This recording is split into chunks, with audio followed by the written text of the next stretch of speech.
Tasfaayeenyu dhugaasa. tasfaayee dhugaasaa ganda kam Ganda qarsaamatti. aanaa kam Ana ganda.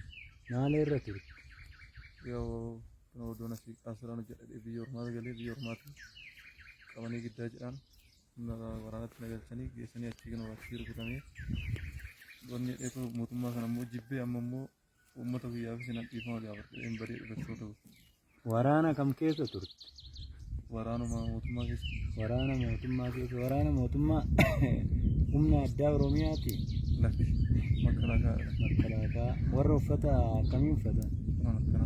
kan akkanaa uffatan ayyee bara kamse Naasee guyyaa naasee naasee guyyaa 20 maal turte hojiin keetti keessatti maal hojii kiyya dinnicha qofa argaasira. lakkibboo waraana keessatti maal turte Humaayyuu. gaantaa marii moo maal Humaayyuu. ayyee maal achi keessatti waraana dhukaasa maalii dhukaasa meeshaa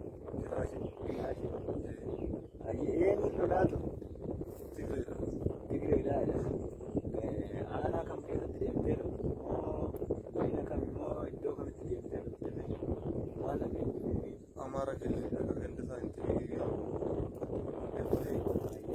ganda isaa fi aana isaa akkatti hin beekamu.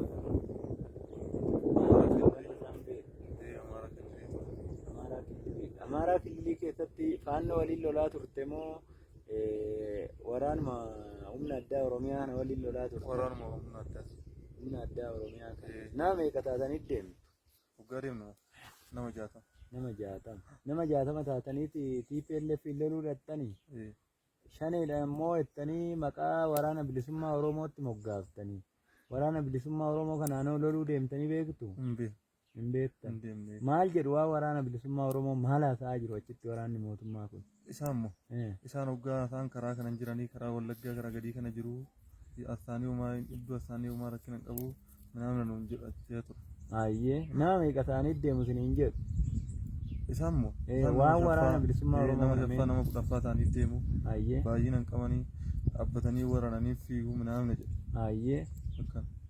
iffiiguun loluun lolan beekanii qawwee isaanii waan akkamitti isiniin jedhu Filaashii bichaa qabu nuun jedhu. meeshaa jajjabaan qabanii isiniin jedhu Hin qaban nuun jedhu. ayyee ammatti immoo nuti eenyuun lolla isiniin jedhan Juuntaa nuun jedhan.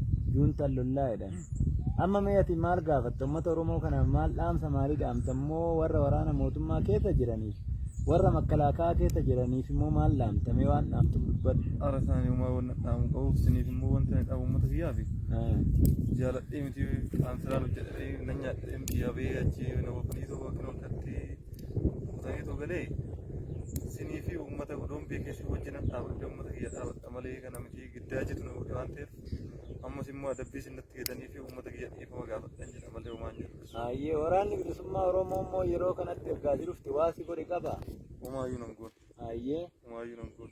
Yeroo sanitti immoo akkan galee isaan tas keessa ture achiin immoo bakka qaasuma kana ammas waan itti wanti qabanan jedhu tokko amma tokko egaa fayyadee deemee qaasiraa kan hojjechaa ture dheengadde dhiyoo kana ayyaanamaati. iddoo kam rukutamte Luka koo kana lama.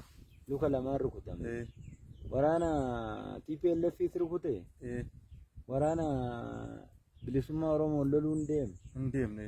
sagantaan isaan qabanoo maali warri maal siniin jedhan mee waan isaan initti odeessa waa waraana bilisummaa oromoo kana TPLF gara waraana bilisummaa oromootti deebinaa jedhanii waan isaan sinii eeran qabdu Yeroo sanitti wanta nu biraan hin qaban kan yeroo sanitti ilaalamu nuti akkuma gallee ho'aa sanitti rukutamnee baane ayyee isa booda bakka baay'ee tu'an kan isaan ta'anii mana yaalaa turre mana yaalatti immoo bakka oduma waraannu dhaabanne ilaale yeroo nuti bannee dhufnu.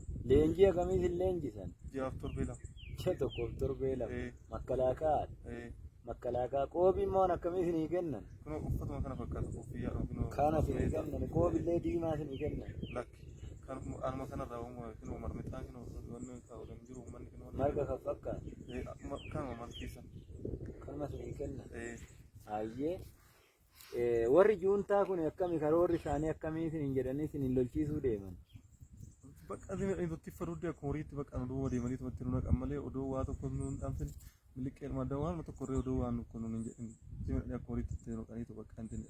ayyee akkanumatti deemanii si ficcisiisu. Akkuma Mee immoo waraana makkalaakaas ta'e humna addaas ta'e atachi keessatti mee gaantaa meeqa meeqan hin loltu nama meeqa meeqan deemtanii loltu mee nama 60. nama 60. Inni kun maal jedhama namni 60 kun? Namni 60 kun shaamballi jedhama. Shaamballi.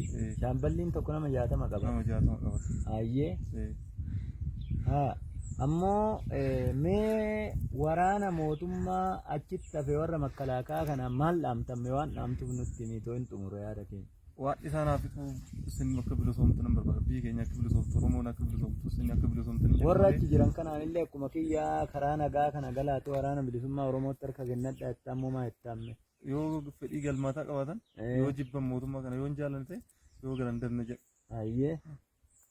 Ayyee mee kabajamtoota dhaggeeffattoota keenya dachee Oromiyaa irra kan jirtanii ilmaan Oromoo kaabaa kibba jiranii waraana mootummaa kanatti kaan dirqiidhaan kaan immoo fedhii isaaniitiin dhaqanii yeroo ammaa kana kanumaa hin beekne leenjii ji'a tokko leenjisanii meeshaa qofa leenjisaniiti waraana mootummaa makkalaakaa jedhanii qoobii diddiimaa irra naqanii uffata makkalaakaa irra naqanii kanuma uumaan beekne kallattii kaan waraana bilisummaa Oromootti erganii kaan immoo waraana mootummaatti erganii dachee kanarraa ilmaan Oromoo dhabamsiisaa jiru. Ammallee waamicha isiniif goona waraana mootummaa keessa kan jirtan humna addaa Oromiyaa kan taatan makkalaakaa kan taatan federaalaa kan taatan hundumtuu koottatoo gara waraana bilisummaa Oromootti harka keessan kennadhaa waliin lollaa waliin injifannaa isiniin jechuun barbaada. Horaa bulaa deebana.